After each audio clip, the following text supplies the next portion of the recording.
Welcome back to another episode. Skillettalk was happening. Today I got a guest in the building.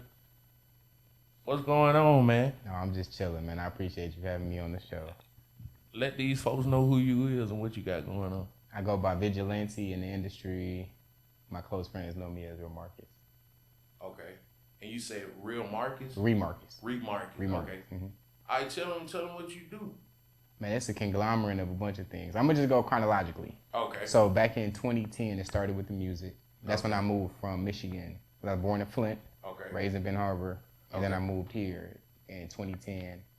I think I was going to the 10th grade at that time, so about 15. Okay. Started doing music. My stepdad was managing Self-Made Records in Michigan. Came down here. That's where Honorable C-Note came from Self-Made Records. So they was like best friends. So for those who don't know Honorable C-Note, he's the one who does all Gucci Mane's productions, all the Two Chainz productions. If y'all don't know Honorable C-Note, you just not tapped in with the producers. You just got to know the tag. Yeah, you just got to know them. Yeah. So shout out to C-Note. So those my stepdad was his best friend. And we started Lights Out Records. It was actually built around my cousin, Bam Bam. And my cousin was older than me. He was like 19 at the time.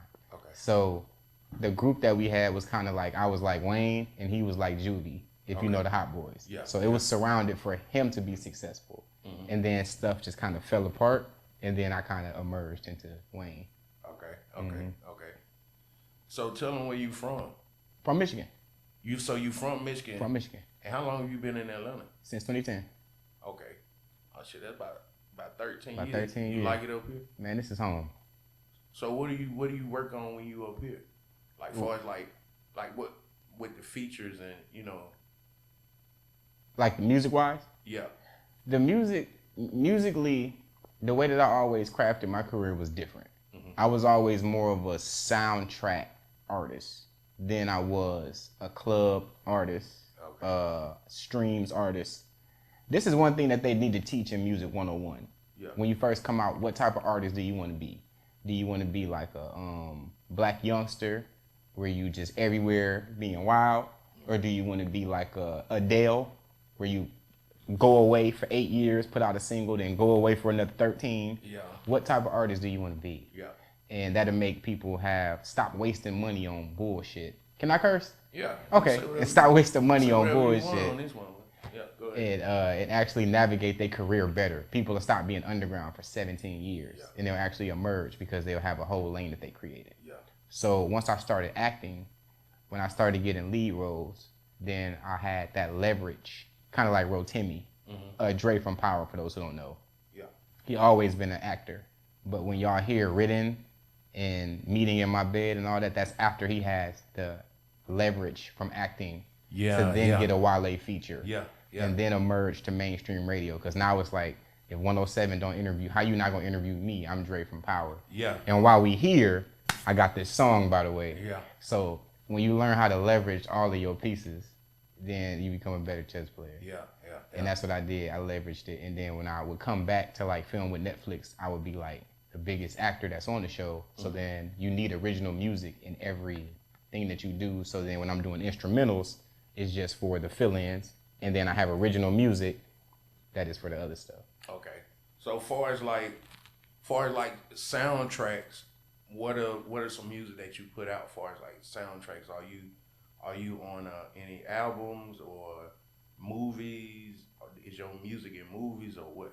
Yeah. So back when I first started doing it, the licensing for the movies had shifted a little bit, and then that's right around the time that COVID came around. So around 2019, 2020, I started acting in 2015.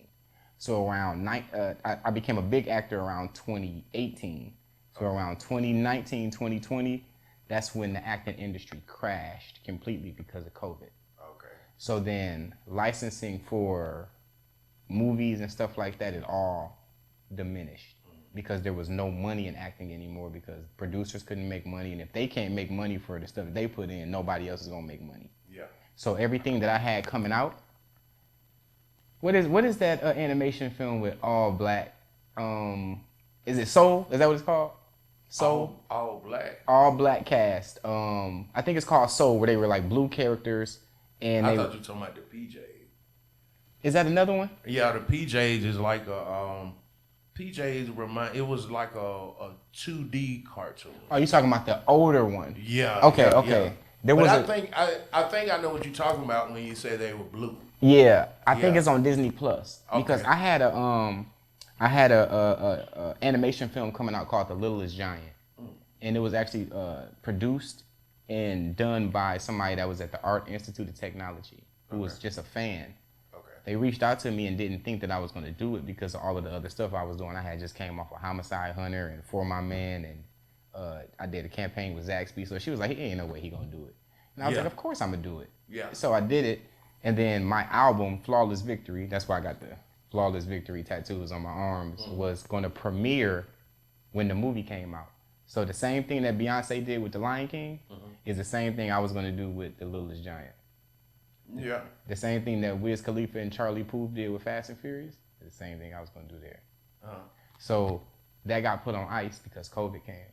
So all of the music that I had all of my deals and all of my syncs and publishing and royalties and everything set up, and then COVID came.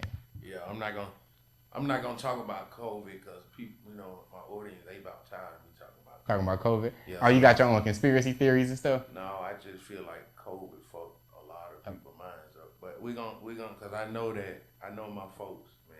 They tired of it? Yeah, I done had people tell me, man, stop talking about COVID. I'm new to it, so pretend like you just talking to me then. Dude, COVID fucked minds up, man. It's times where I don't even want to go nowhere. Like literally, I'll just sit in the house all day. It made you super antisocial? Super.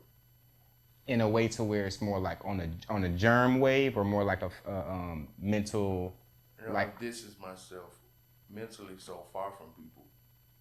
It's hard to network. I used to be great at it, networking and talking to people, but now I'm just quiet.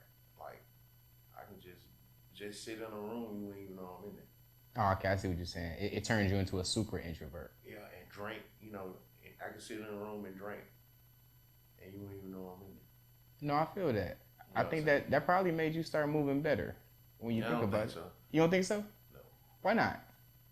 Man, that shit fucked me up. But man, let's talk about it because I'm telling you. No, I got you. We're gonna say that for another. Yeah, let's talk. Let's get off air with it because my folks, they probably like, oh, here you go again. But blame me, y'all. I'm the one that asked. Blame me. Yeah, but let's go ahead. But after COVID, what have you been working on like recently? Okay, so after COVID hit, actually in the midst of COVID, I started doing foreign exchange. Okay. So I got into financial literacy. That's when I got really into credit, got really into real estate, stuff like that, because I had to pivot because all of my stuff at that point was industry stuff. Yeah. So then I started doing more corporate stuff within the industry and bringing all my industry people there with me. Yeah. So that was an interesting experience, getting into the financial literacy lane.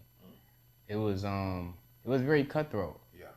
And sometimes everybody is in every industry for their own reasons. Yeah. So there was a lot of button heads that was going on, but I was able to save so many different people's lives because COVID, it's people that had just started businesses like a year before, gone, and just never coming back. And Trump did not give a damn at all. Come on, man. We're not going to say that. Trump, I don't care what you say, Trump looked out. You think he looked out? Hell yeah, nigga. Hell yeah. Explain to me. Dude. I'm not a Trump hater, but I want to hear what you got to say. I'm not. I'm just a real nigga. Check me out.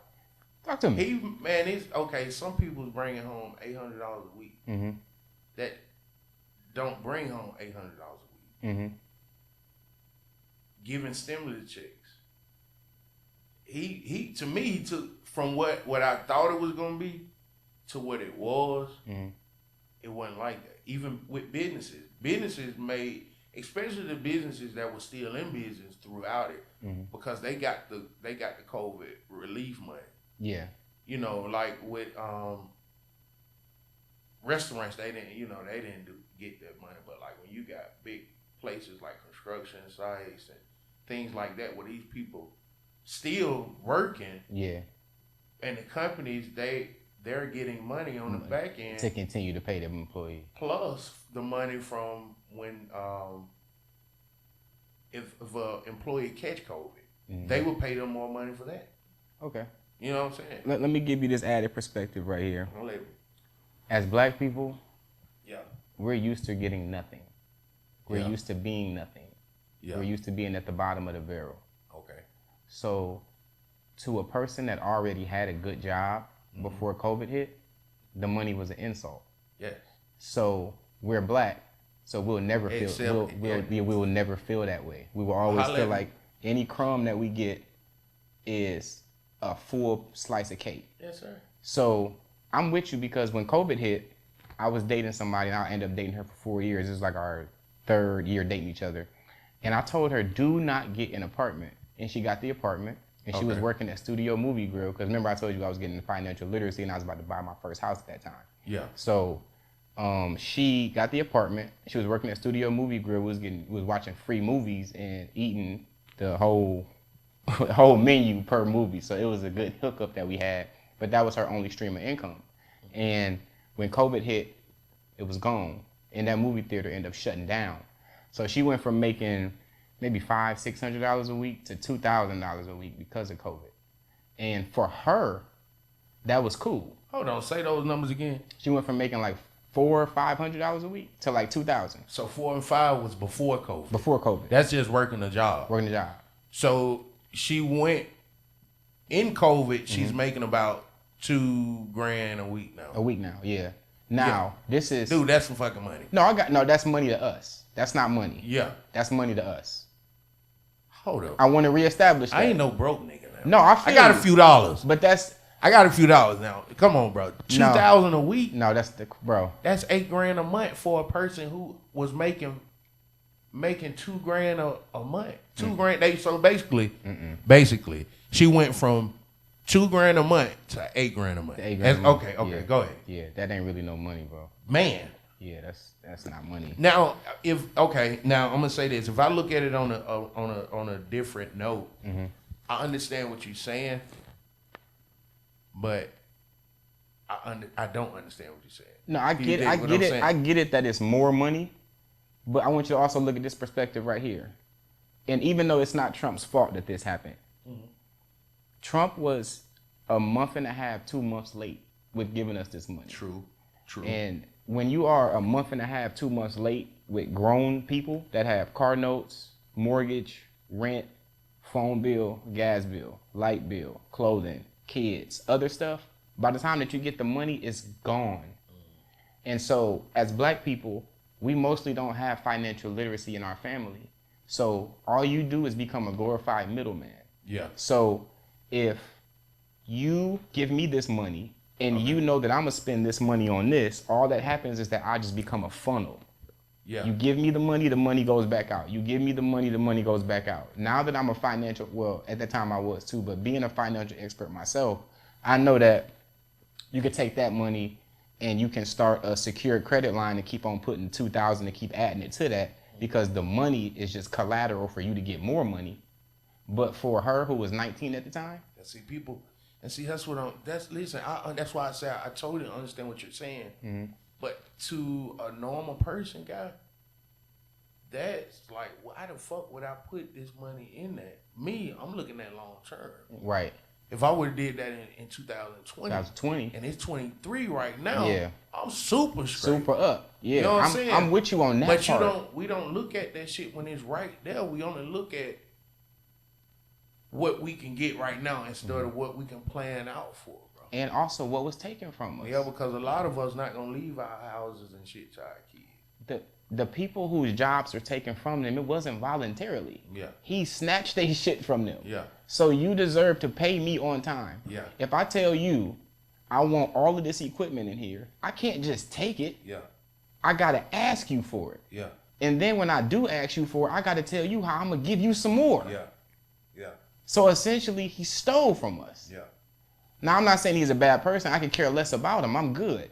But what I'm saying is that he got to be fair across the board. Yeah. And just because you gave people crumbs, that doesn't necessarily make you charitable.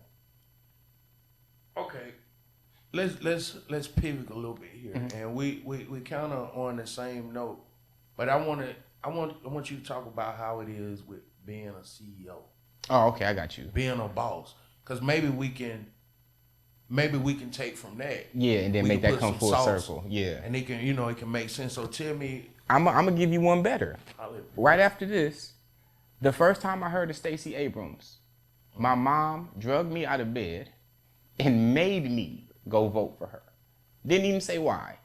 So the line was so goddamn long, I thought we was at the DFACS office. Yeah. So I stood in that long ass line, Mom, Yeah. and I went and I voted for Stacey. Yeah. And that was my first time ever voting ever. Yeah. So years later, after she was cheated in that election, when we get to this election, I ended up having a meeting with Stacey Abrams. Yeah. This is just a little flex moment, I guess, just to show how up I came at that point. And then I did something that nobody ever did in politic history, and I had a meeting with Kemp too the same day. Kemp. Yeah. Our governor. Yeah. So I had a meeting with both of them. I had no idea that Georgia is the only politics that people care about in America. Like, nobody knows the governor or the senator of anywhere else except for here.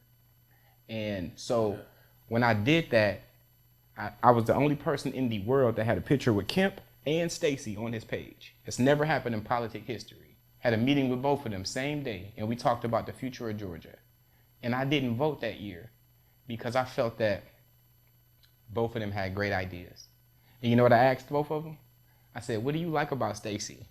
And what do you think that she's doing good? And why do you think that she's qualified to run Georgia? And I asked Stacey the same thing about Kemp. And both of their answers, which they'll probably never say on TV because it's bad for their campaigns in their eyes, even though I feel like it's good, they were both overly qualified to run Georgia. So I felt like if they both just got on the same page, fuck the news cameras, fuck the politics, fuck your fans and your fans, you and you, have a conversation about what y'all want to do with the future of Georgia, and I guarantee y'all will become friends. And y'all can co-govern the entire state, and y'all can put an end to this red and blue feud. Yeah. And that's how I felt about COVID. That's how I felt. That was pretty tough, that nephew. I ain't gonna hold you, because people don't really get to talk about governors and shit like that. Where I'm from, we do, but it's not up here. It's deep. You know who the governor is and the mayor. And the mayor. And it's like you know them niggas. The only place in the world where they say their names they went to school with them. Went to school with them. Yes. Yeah, so you're right about that. But Facts. Yeah, that's deep. In 2020, when all of those killings were happening back to back, I was living in Marietta. Marietta is my favorite area here. Okay. To a person that lives here, that sounds insane for a black person to say that because it's Cobb County. So, dating the same girl, she dropped me off at the chief of police at the police station. And I went up there and I had a meeting with him. Shout out to the chief of Cobb County. A meeting that was supposed to be 15 minutes lasted for 3 hours. 3-hour conversation, me and him. Deputy chief, black guy. Sergeant, black guy. First woman on the dive team, black woman. All of these interviews are on my page right now. The only one that's not there is him, the Caucasian man. And when I had my conversation with him, I didn't feel any racism or any prejudice. I just felt a detachment. You operate behind a desk and you operate when news cameras are around. So you don't really know what it's like on the ground level no more.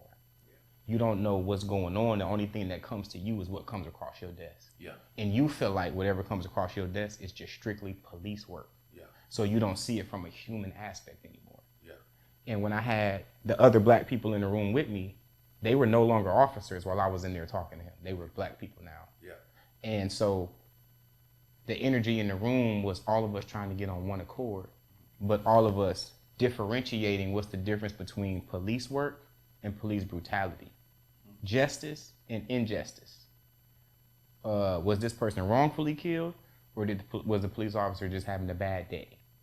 that type of stuff, and what are the penalties for that, and why other jurisdictions can't speak up against other jurisdictions. Like if you're a good officer, why you can't say nothing about what this person did, and what are the behind the scenes rules. Like I can't divulge too much on camera because there's a lot of politics with that, but I can say that that meeting sprung something, three things. One, I ended up in the newspaper about 4 days later. Two, for what? For that meeting. Okay. Yeah. And that it really made a big headline. Like it was different because I'm used to being in there for like the movies and stuff that I do, but for me to be in there for that was different. And then Cobb County Police went on their Instagram. Millions of people had all of the officers, white, black, Asian, all of them behind him.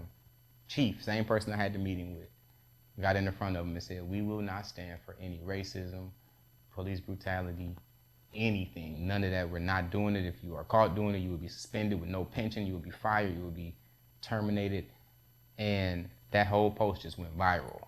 And I knew that it was from the conversation that we had 4 or 5 days before that. And the third thing that happened was I was at the barber shop and I told them I had just had the meeting with him. And I called him and I said, "Yo, do you mind if I leave your number up here with the people that are at the barber shop?" And he said, "Sure." So I printed out his number and put it on the wall. And I said, "If y'all need to get in contact with the police chief, that's his number." And about 3 days later, I had just bought a Benz. So it still had the new dealer thing on the back of it. Yeah. And I was in McDonough and I was picking up my girl and we was coming to Cobb, and the police pulled me over because of the tag. And he came and he checked all my paperwork, and then he went back to the car to like run all the stuff. And then my girl was talking to me and she was like shaking because all of the killings and stuff happened. And I looked at her and I said, "I have his boss's phone number. I could call him right now if that's what's gonna make you feel better. I have no control over what he's gonna do when he gets back. He can pull a gun on me, he can take my life, he can do whatever he wants to do. God is God of free will. I've lived a great life. I love you the best that I can.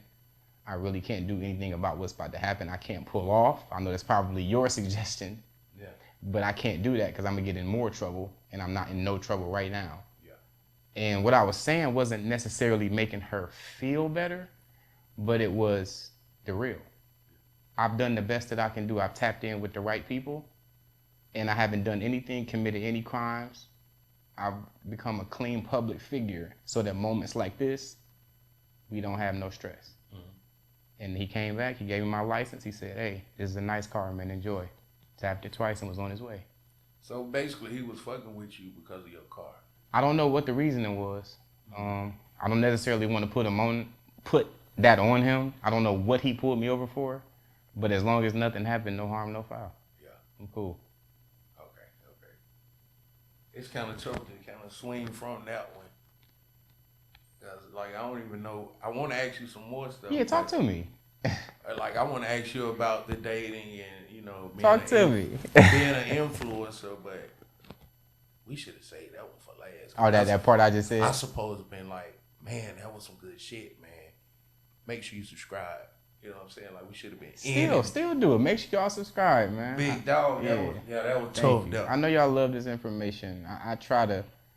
I found my purpose in life. I found my purpose on this earth early. I'm 28 for those who don't know, and in navigating within the industry and moving into the financial lane and dating while doing that, so we could segue, then I figured out my perfect pocket. Yeah. Life is about figuring out your pocket. What do you do the best that creates the most stream of income that takes the least amount of effort from you? That's how you find your pocket. And that's what's made dating so easy right there, is that I found my pocket. So now I have what is called a program. So now when a woman comes into my life, I can insert her right into the program. This thing got a strategy for dating. There you go. You have to have a strategy for dating. How you gonna date with no strategy? Dude, okay, I'm gonna get your number and I'll call in about a week and a half, and we're gonna go on our first date. We're going over. You can't do it like that. You wanna know how I usually do it? No. Okay, so let me tell you about some dates I just went on recently. So I've been nominated If it sounds like I'm flexing, y'all, I'm sorry. I'm just telling the story. Yeah. I've been nominated for an award every month since the beginning of the year. So usually what I do is I invite the women to the red carpet with me because I don't want to come with a bunch of niggas. Yeah. And if I do come, I want them to come separately, not with me, but with me. So that I can be with them and then they could be there for like added security, so to speak. Yeah. So the last red carpet I went to, I actually invited 3 girls with me. And we all had a great time. It was a movie premiere. So here in Atlanta, for those people that don't live in Atlanta, our movie premieres are different. It's definitely... I've never been to one. Oh, Jesus. The next one, I got you. Man, I've been, yeah. I got you. You want to do media or you want to be there to... Both. Okay, bet. Both of them. Both of them. I got you. We saying this on camera to this document. I got you. I mean, you got me. You know, there's proof. I got you. I'm send it up now. So we in there, and I'm smoking with this girl on this side. I'm eating and having like wine with this girl on this side. They're both talking to each other, talking about how good both of them look to each other, and I'm just enjoying myself. That right there is called frame. For those who don't know what frame is, it's frame. Mm-hmm. So what I did was I set a comfortable environment for my women to interact with each other. We are there for a common goal. I'm already wealthy. I want both of them to be wealthy. If they're not already wealthy, I plan on bearing children in the future. Mm-hmm. And I want an environment to where, because the women are not going to work forever. Regardless of whether you come in on a 50-50, 60-40, 70-30 split, whatever you come in at, eventually it's going to turn into a 90-10, 95, 100-0, the money-wise, because she's going to get pregnant at some point. Yeah. And if you an ain't shit ass nigga and you still got your woman working, like active labor while she's pregnant, like I'm talking about like cashier at Arby's, while with a big ass stomach and a uniform shirt looking like this, I can't stand when I see that, because that means that she didn't have a program to follow when she came in. And she was probably, and I gotta talk about both sides. If you're a woman that's willing to have unprotected sex with a man with no program, I really can't feel bad for you, because there's 8.8 billion people in the world. So if he don't have no program, how much worse can you do by leaving him? It's gotta be somebody better. And if you don't think it's somebody better, type in Vigilante LOM on Instagram. Yeah. Because that's what you're going to do anyway when you get with him anyway. Yeah. So that's why I'm encouraging all of the dudes to stay in the gym and stay getting money, because even after you get the girl, women are naturally hypergamous. And if you don't know what hypergamy means, that means that they have the desire to date parallel or up. They're not going to join you on your struggle. They're going to join you when you're on your way up or when you're already at the finish line. Yeah. So even if you get the girl, if you laying in bed with her and you just in bed, being lazy, and then she rolls over and she sees me driving my drop top on my way to the gym to go to celebrity boxing to do all of these brands, she's going to start mentally being 1 foot in and 1 foot out of the relationship, because she's going to feel she can do better somewhere else. Man, that's crazy, man. That means she cheating. No, that's not cheating. Women are naturally hypergamous. You just said she's going to be tapping into him while she's with you. Well, mentally. She's going to be 1 foot in and 1 foot out. No, that's not cheating, bro. So if let's say my girl, she's mentally tapping in with you, that's your fault. Because if you in the gym the way you're supposed to be and getting money the way you're supposed to be, she won't even be thinking about me. That's the thing though, man. I can't say that because we ain't gonna talk relationship. I'm gonna bring a female on here and talk about relationship. Just a little snippet. We chopping it down man to man. You talking to me about it right quick. We gonna come back and have the full conversation. But on this part, I'm letting you know that it's that man's fault. It's nothing. Listen, it's not me taking sides or anything. Mm-hmm. But in my opinion, I think that it's nothing you can do enough for nobody. If you want, let's like. A woman want a man that makes all his money. Mm-hmm. But when she gets the man that makes that money, now she want time with the man. Mm-hmm. Wait, You get what I'm saying? Like it's never enough. It's like whatever you. It's like is basically on both sides. It's with a man too. A man can want this from a female.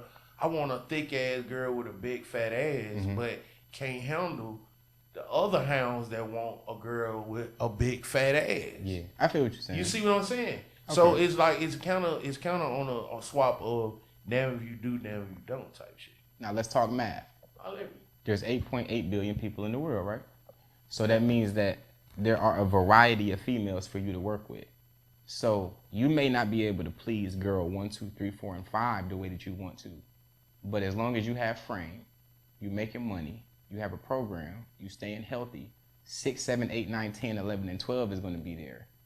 So that means that you have more women to choose from, and there's going to be a select few women within those women for you to choose from that are going to be easier to please than the other ones that are. Yeah. I agree with you. There are going to be some women that are impossible to please.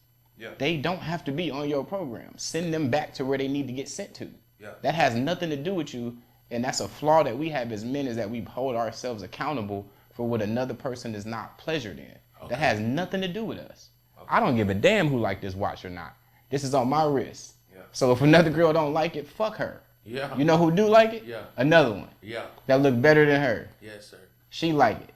Well, I'm not going to talk about that. Why not? Okay, so, okay. Dude, cause we going to be all day. So, okay, let's talk about how you're dating in Atlanta. This is just. Did everything I said before make sense? It makes. Okay. Well, I don't want to say it makes sense. I want to say it was a debate. Okay. We're going to come back and we're going to have a round table. Debate. You want to do that? You want to come back and have a round table? We can set that up. Yeah, that's up to you. Yeah, we can set it up. You know, I'm around. But then when we do this one, we're gonna bring some ladies in. Bet. I've always wanted to do that on my podcast. I wanted to have like a debate, because I'm the type of person, I'm not gonna say shit.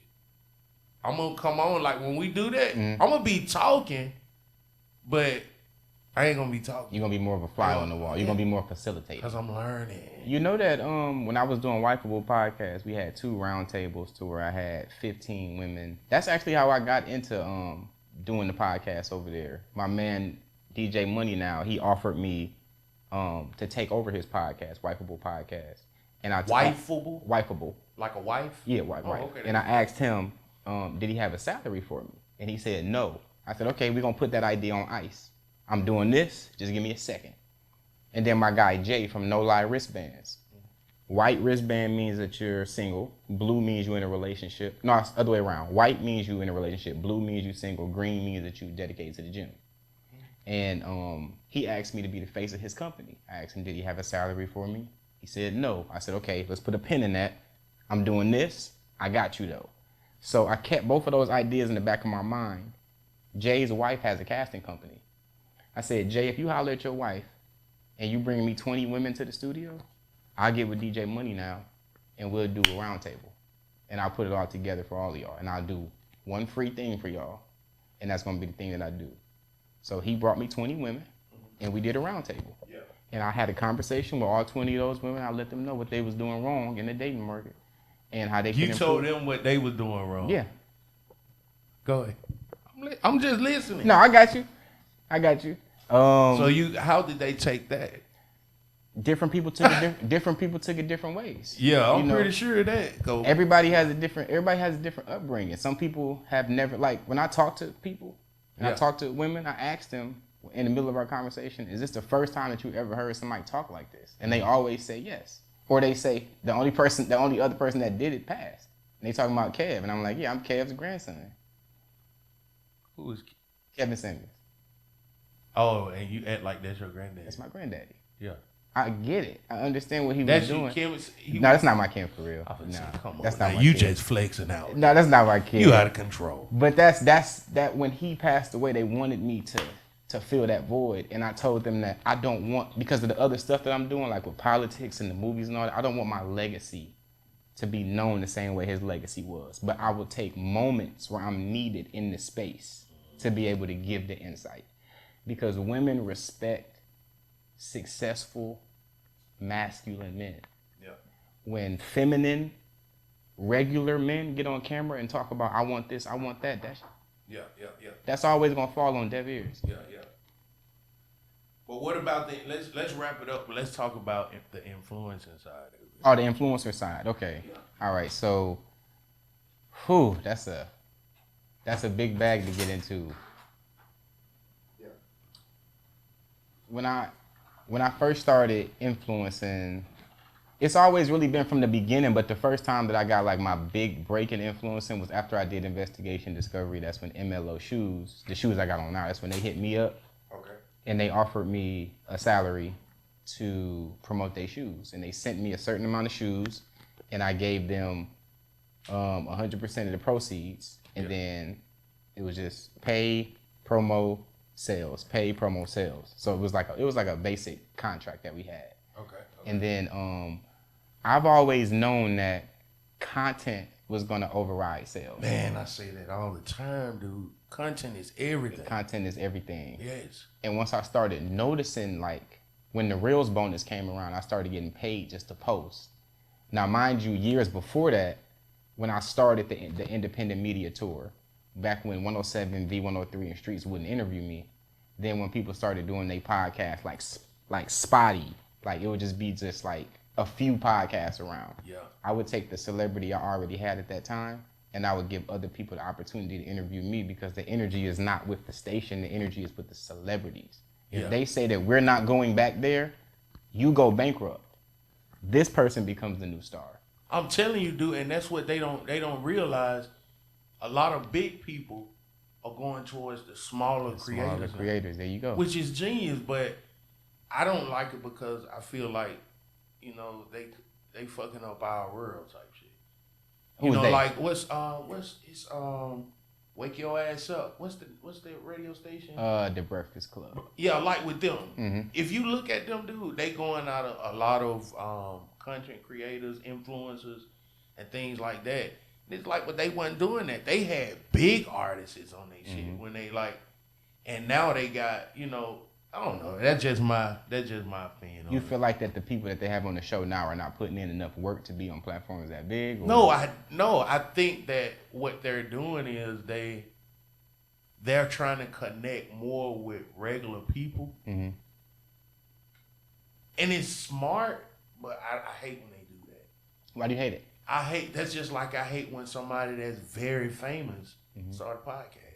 Because they gonna jump the line, and that's just my opinion. Oh, I get what you're saying. Okay, let's say, like, no disrespect. I don't really want to say the name. Joe Budden or Wallow? Who you gonna say? Neither one. Man, B. Simone, I love you, and I'm gonna meet you one day. I've already wrote it down. But when that girl started her podcast, I knew it. I was like, here we go, and I was in the process of starting my shit. But when she started it, I said she finna take everything. Yeah. She picked the right person, which is her best friend. Shout out to fucking her. Knows her. Yeah, she bad too. Dude, she took over and ran with everything and took everything from the influencing side and brought it to podcasting and added more. Now she's jumping the line. Exactly. That's what that is. Exactly. It's smart. It's genius now. But it's like, man, I gotta start from the bottom. And that's been my problem because remember I just told you that I invented the independent media tour. So then when it became a thing, when podcasts went from, I think I'm gonna call this a podcast, to, yo, I'm about to start a podcast. When that happened, the podcast world started lying to people. Wallow and Gilly was already famous before they podcast. For real? I never knew. I didn't know about Gilly. Gilly the skinny one, right? Yeah, Gilly was signed to Cash Money. I didn't know that until the podcast. Oh yeah. I was an artist. Because one of my homies was telling me that's how they skipping the line. Well, because they got the connect. It depends on how you look at it. Yeah. Because they're skipping the line, and then there's already being there. Yeah. There's a difference between me saying, "Hey, Skillet, I'm about to run to the store right quick. Stay right here." Yeah. And me walking up to the line going, I'm walking to the front. Who gonna say something? That's two different things. Yeah. So, like I said before, I took my movie fame and then I brought it over to influencing. Influencers probably feel like I skipped the line. So I'm gonna stop saying that because I kind of. You see what I'm saying? Because even with today, we're gonna talk off camera. Yeah. Like even with what we was chopping it up about before we started recording, I kind of don't want to talk like that no more. About what? What I just said. Well, basically about skipping the line and shit like that. Oh, because I see what honestly, you're saying. Today I've skipped the line a little bit. Yeah. Well, we gonna talk about that. That's facts. Yeah. You get what I'm saying? Yeah. Shit, so you know what we talked about. Yeah, before. I know. I see what you're saying. Numbers being sent to me. Yeah. That I got on a list waiting to do shit with. Yeah. And I'm talking about straight like this. Hey, I just sent you. Yeah, facts. You just sent me what number? The one. Yeah. Nigga, I gotta do the process. I gotta DM this person. I gotta, I don't just call them and tell them. Nigga. So it's kind of like when it's like that, I can't. They gonna be saying the same thing about me. I FaceTimed her before I even gave you the number. The only reason I did that was because she was probably in the middle of doing her other thing. That's what we are here for. This takes us right back to the Trump thing. I love Atlanta, because this is what. Man, that boy, we know we finna end this episode. Yeah, we gotta end it. Hey, Big Dog, he said, and that goes back to Trump. To the Trump thing, because we're supposed to always do this for each other. Yeah. None of us are supposed to be poor. Yeah. You're my lifeline. I'm your lifeline. If you ever going through something, you call me. If I'm ever going through something, I call you. Yeah. We're never supposed to rely on somebody else to give us crumbs and then give us credit for them giving us crumbs. Most know what that's called? A slave master. Yeah. That's what that's called. Yeah. He gives me foods. He gives me sleeps. Real talk, though. Man, we finna end this episode. If you're not subscribed, make sure you subscribe. We on all platforms, Apple, Pandora, all that shit. Make sure you subscribe. Leave a comment, please share. Tell these folk where they can find you at. Now, at Vigilante LOM everywhere. I'm finally tapping into becoming a full-time YouTuber. I see that Snapchat Spotlight is about to become a big thing too. I probably shouldn't have said that to y'all, but I'm gonna say it anyway. Snapchat Spotlight, and for those who don't know what it is, I'm about to do a whole influencer course for y'all coming up. The High Value Sigma Male podcast is gonna be coming soon. And the tag King Hypergamy was not given to me by myself. Somebody else gave it to me. When I meant to go meet with the senators. So yeah, y'all tap in, man. It's gonna be a beautiful, beautiful, illustrious career at Vigilante LOM. And there you have it, friends. Make sure you subscribe. I'll see you next time.